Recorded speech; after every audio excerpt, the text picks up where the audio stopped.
ตอนนี้ราคาน้ำมันในสปป.ลาวถือว่าดีโตขึ้นอย่างแรงซึ่งเพิ่มสูงสุดถึง 33.65% ทั้งที่ยังนำน้ำมันเข้าปกติ Time to shareสวัสดีท่านผู้ชมกลับมาพบกับรายการทำทูแสสำหรับข้อข่าวที่เราอยากจะนำเสนอในมื้อนี้ก็คือเกี่ยวข้องกับราคาน้ำมันที่มีการปรับออกมาใหม่บอกเลยว่าหลายคนได้เห็นราคาน้ำมันแล้วก็ต้องตะลึงเพื่อที่จะหลายคนยังบ่เห็นกันเลยว่าเอามานำเสนอให้ท่านผู้ชมได้รับรู้นำกันว่ามันเพิ่มขึ้นหลายปานใดเพราะว่ามีการอัปเดตแล้วก็เริ่มนำใช้ในมื้อนี้ก็คือวันที่6เดือน3ปี2026เป็นต้นไป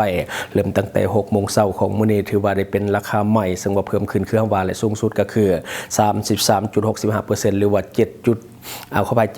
7,380 กิบต่อ1ลิตรอันนี้คือราคาที่เพิ่มสูงที่สุดซึ่งว่าน้ำมันในบ้านเฮาก็ยังนำเข้าปกติก่อนหน้านี้ก็คือหลายคนก็แตกตื่นไปใส่น้ำมันหลายคนบอกว่ายานน้ำมันขาดแคลนแต่ที่จริงบ่แม่นบ่ได้ยานน้ำมันขาดแคลนเขายานราคาน้ำมันมันเพิ่มขึ้นเพราะว่าหลายคนฮู้อยู่แล้วว่าน้ำมันยังนำเข้าปกติทางการไทยก็ยังส่งมาให้ปกติแต่เขายานราคาน้ำมันขึ้นหลายคนที่กักตุนไว้ก็ถือว่าคิดถึกแล้วเพราะว่าราคาน้ำมันนี่ถือว่าดีดขึ้นค่อนข้างที่จะสูงเนาะเพราะว่ามันหลายกว่าทุกครั้งที่มีการปรับในช่วงที่ผ่านมาเดี๋ยวเราจะเอารายละเอียดมาให้ท่านผู้ชมได้เบิ่งนำกันซึ่งว่ารายละเอียดเราได้มาจากแฟนเพจ Lao Experts ตามการแจ้งการด่วนฉบับเลขที่360 กค.พน.กระทรวงอุตสาหกรรมและการค้าลงวันที่5 มีนาคม 2026ได้มีการแจ้งปรับขึ้นราคาน้ำมันขายย่อยน้ำมันเชื้อไฟในขอบเขตทั่วประเทศโดยเพิ่มขึ้นสูงสุดถึง 33.65% เพื่อให้สอดคล้องกับการผันแปรของราคาน้ำมันในตลาดโลกและก็รับประกันเรื่องของการสนองน้ำมันภายในให้เป็นปกติเริ่มตั้งแต่เวลา 6 โมงเช้าของวันที่ 6 เดือนมีนาคม ปี 2026 เป็นต้นไปในขอบเขตทั่วประเทศการปรับราคาในครั้งนี้ถือว่าเป็นการปรับเปลี่ยนหรือว่าเปลี่ยนแปลงที่น่าจับตาโดยเฉพาะราคาน้ำมันก๊าซส่วนถือว่ามีอัตราการปรับสูงที่สุดซึ่งมีรายละเอียดการปรับราคาเฉพาะนครหลวงเวียงจันทร์ดังนี้ตัวที่1น้ำมันก๊าซส่วนก็คือปรับขึ้น 7,380 กิบต่อ1ลิตรถือว่าเพิ่มขึ้น 33.65% จากราคาเดิม 21,930 กิบต่อ1ลิตรมาเป็น 29,310 กิบต่อ1ลิตรและต่อมาก็จะเป็นน้ำมันแอดซังธรรมดาหรือว่า91ปรับขึ้น 3,810 กิบต่อ1ลิตรเพิ่มขึ้น 16.38% จากราคาเดิม 23,260 กิบมาเป็น 27,070 กิบต่อ1ลิตรและต่อมาก็จะเป็นแอดซังพิเศษหรือว่า95กับปรับขึ้นที่ 3,150 กีบต่อ1ลิตรเพิ่มขึ้น 11.08% จากราคาเดิมก็คือ 28,420 กีบต่อ1ลิตรมาเป็น 31,570 กีบต่อ1ลิตรอันนี้คือราคาที่ปรับใหม่หลายคนเห็นแล้วก็ต้องตะลึงกับราคาที่เพิ่มขึ้นเพราะว่าปกติจะเพิ่มขึ้นทีละ100 200สูงสุดกับ 1,000 แต่ว่าอันนี้สูงสุดก็คือ 7,000 กว่าถือว่าหลายคนเห็นก็ตกใจเนาะกับราคาน้ำมันก๊าซส่วนที่นำเข้าจากต่างประเทศโดยตรงนอกจากการประกาศราคาใหม่แล้วทางการลาวยังได้กำชับให้บรรดาบริษัทน้ำมันเชื้อไฟทุกแห่งปฏิบัติตามแนวแจ้งการอย่างเข้มงวดและก็รับประกันเรื่องของการบริการน้ำมันให้เป็นปกติโดยห้ามบ่ให้มีการกักตุนหรือว่าหยุดการจำหน่ายโดยบ่มีเหตุผลพร้อมกันนี้ก็ได้มอบหมายให้กับแผนกอุตสาหกรรมและการค้าของแขวงหรือว่านครหลวงลงติดตามกฎกาจะตั้งปฏิบัติราคาใหม่อยู่ตามปั๊มน้ำมันต่างๆอย่างใกล้ชิดอย่างไรก็ตามการปรับขึ้นราคาน้ำมันแม้นมีความสอดคล้องกับความบ่สงบที่ว่าเกิดขึ้นในภาคพื้นตะวันออกกลางที่พวมส่งผลกระทบต่อกับตองโซการสนองและก็ราคาพลังงานในตลาดโลกอย่างหุ้นแห้งสภาพการดังกล่าวมีความแตกต่างจากวิกฤตขาเงินที่ลาวเคยเผชิญหนักหน่วงในช่วงปี 2022 หรือว่าในช่วงโควิดที่ผ่านมาเนื่องจากครั้งนี้แม้นการปรับตัวเพื่อการตอบสนองต่อกับกลไกพลังงานของโลกที่ผันผวนบ่แม่นผลกระทบโดยตรงจากการอ่อนค่าของเงินกีบขึ้นในอดีตที่ผ่านมาอันนี้คือในของข่าวก็คือการปรับขึ้นในหลายคนก็เห็นแล้วก็ตกอกตกใจกับสิ่งที่ว่ามันเพิ่มขึ้นแบบก้าวกระโดดก็คือราคาน้ำมันขึ้นแบบนี้อีกบ่นานราคาสินค้าต่างๆในท้องตลาดบ้านเฮาก็จะดีโตขึ้นอย่างแน่นอนเพราะว่ามันติดพันกันก็คือมันมีค่าขนส่งอย่างต่างๆที่มันจะเฮ็ดให้ราคาสินค้ามันเพิ่มขึ้นอย่างแน่นอนมันส่งผลพวงกับค่าของชีพในสังคมเราอย่างหลีกเลี่ยงบ่ได้อยู่แล้วก็คือมันจะเพิ่มขึ้นในวัยๆนี้หลังจากราคาน้ำมันเพิ่มขึ้นราคาค่าของชีพสินค้าต่างๆที่ว่าอยู่ในตลาดอย่างนี้มันก็จะเพิ่มขึ้นตามค่าของชีพของคนลาวก็จะเพิ่มขึ้นไปอีกที่มันลำบากอยู่แล้วก็จะลำบากขึ้นไปตื้มสิ่งที่จะตามมาคือความลำบากแบบหลีกเลี่ยงบ่ได้คนที่มีรายได้เท่าเดิมหรือว่ารายได้น้อยอยู่แล้วต้องได้ดิ้นรนกว่าเดิมเพื่อที่จะให้ได้ชีวิตรอดในแต่ละเดือนคัสละมันอยู่บ่รอดเพราะว่ารายได้เท่าเดิมนี่จะบ่สามารถอยู่ได้สำหรับ1 เดือนอีกต่อไปสถานการณ์แบบนี้อย่าประมาทกับการใช้เงินเพราะว่า มันมีแต่ความบ่แน่นอนทั้งนั้นเนาะจังว่าหลายคนน่าจะเห็นแหละช่วงที่มันเกิดในช่วงที่ผ่านมาก็คือช่วงโควิดที่ผ่านมาเนาะก็คือเรื่องของค่าเงินที่มันล่วงอันนี้ก็บ่ต่างยังถึงแม้ว่าค่าเงินมันจะเท่าเดิมก็ตามแต่ว่าค่าของชีพมันขึ้นพวกราคาน้ำมันหรือว่าสินค้าต่างๆมันเพิ่มขึ้นก็บ่ต่างยังกับค่าเงินที่อ่อนลง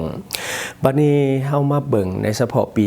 2026เนาะเรื่องของสิ่งที่มันจะตามมาก็คือปรากฏการณ์ย่อท้อต่างๆที่มันเกิดขึ้นเฮาจะให้เบิ่งเมืองที่อยู่ใกล้กันก็คือเมืองไซธานีของนครหลวงเวียงจันทน์คือมันเกิดปรากฏการณ์ย่อท้อค่อนข้างที่จะหลายเฉพาะแต่ต้นปี2026เท่านั้นแต่ว่ายังมีแนวโน้มที่จะเพิ่มขึ้นอีกเนาะเดี๋ยวมาเบิ่งรายละเอียดนำกันและในของข่าวได้มาจากแฟนเพจความสงบหรือว่า Lao Security News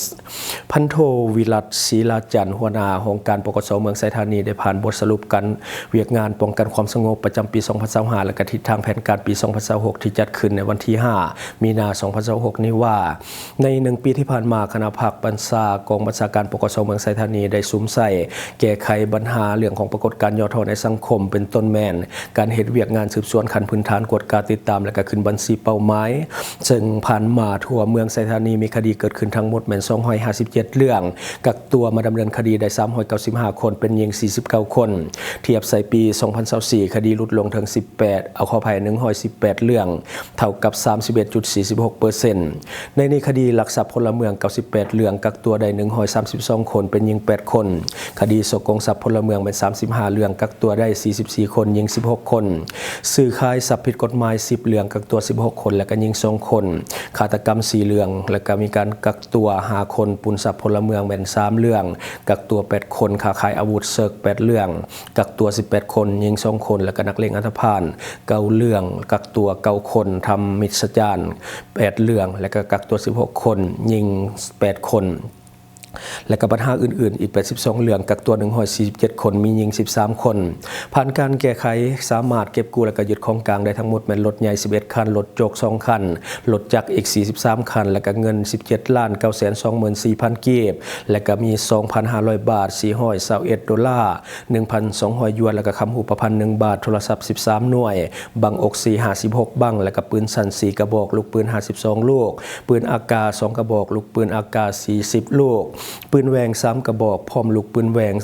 134ลูกปืนดัดแปลง1กระบอกพร้อมลูก25ลูกและก็ระเบิดเก่า3หน่วยหมักแตก1หน่วยและก็อื่นๆเฉพาะการจัดตั้งปฏิบัติวาระแห่งชาติว่าด้วยการแก้ไขปัญหายาเสพติดในระยะ1ปีที่ผ่านมาสามารถแก้ไขคดีทั้งหมดแม่น358เรื่องกับผู้ถึง5แม่น566คนมีหญิง80คนและก็ยึดยาบ้าได้แม่น5,707,000กับ37เม็ดยาไอซ์แม่น309กิโลกรัมกับ111.9กรัมและก็เฮโรอีน5กิโลกรัมกับ625.8กรัมแป้งฝุ่นสีขาวเป็น349.7กิโลกรัมและก็เคตามีน231กิโลกรัมกับ817.5 กรัมและคอลลาเจนก็คือ154ซองและก็ยาอี154เม็ดแป้งฝุ่นสีสร้าง27กิโลกรัมกับ 1.2 กรัมแป้งฝุ่นสีแดง8.5 กิโลกรัมใบกระท่อมแม่น 1,112.5 กิโลกรัมกับ67สูตรยาเอ็มก็คือ12กิโลกรัมกับ500กรัมยาดีไอ 15,902 ขวดแป้งฝุ่นสีบัว2กิโลกรัมกับ801กรัมแป้งฝุ่นสีเหลืองแม่น127กรัมและก็ยาเม็ดสีส้ม8กรัมปรุงสำเร็จแล้ว207ตุกนอกนั้นขึ้นแผนเอาไว้ก็คือประเภทยาที่เอาไปวิจัย15ครั้งมีทั้งหมดเป็น369ตัวอย่างอันนี้ก็คือปรากฏการณ์ย่อท้อที่ว่าเกิดขึ้นภายในเมืองไซธานีอย่างเดียวในปีที่ผ่านมาเนาะก็คือเห็นได้ชัดเจนว่ามันเพิ่มขึ้นหลายก็คือปรากฏการณ์ย่อท้อในบ้านเฮาตอนนี้มันเพิ่มขึ้นแล้วก็ยังมีแนวโน้มสิเพิ่มขึ้นอีกเนื่องจากหลายปัจจัยที่มันกระทบอยู่ในตอนนี้คือตอนนี้ราคาน้ำมันก็มันขึ้นแป๊บเดียวแล้วก็คือมันดีดขึ้นแป๊บเดียวก็คือสถานการณ์ตอนนี้ก็น่าจะหู้นำกันแหละน่าจะลำบากเนาะมันจะส่งผลให้คนในสังคมเนี่ยลำบากขึ้นไปเติมเพราะว่าราคาน้ำมันขึ้นค่าของชีพก็จะขึ้นตามและก็จะเหตุให้รายได้ที่มันเท่าเดิมนี่มันบ่สามารถอยู่ได้อีกต่อไปปรากฏการณ์ย่อท้อต่างๆมันก็จะเกิดขึ้นหลายตัวอย่างคือพวกขี้ลักพวกปุ้นจี้สิงทรัพย์พวกฆาตกรรมอย่างต่างๆก็จะมาเป็นอันดับทำอิฐอยู่แล้วอย่างที่มันเป็นอยู่ในปัจจุบันอันนี้ก็คือสิ่งที่เราเก็บมาเราสู่ฟังหวังว่าท่านจะได้รับสาระดีๆสำหรับท่านที่ว่าเบิ่งรายการเราอยู่คิดเห็นจะได้กับสิ่งที่มานำเสนอไปก็อย่าลืมฝากไว้ภายใต้คอมเมนต์ของเราและข้าพเจ้าจะเข้าไปอ่านโดยตนเองขอขอบใจสนใจโฆษณาประชาสัมพันธ์ธุรกิจและผลิตภัณฑ์ของท่านผ่านรายการของเราสนใจติดต่อตามข้อมูลที่ขึ้นหน้าจอในปัจจุบันได้เลย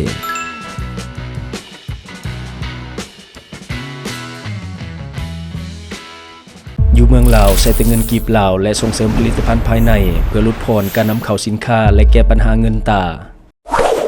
Subscribe for more video.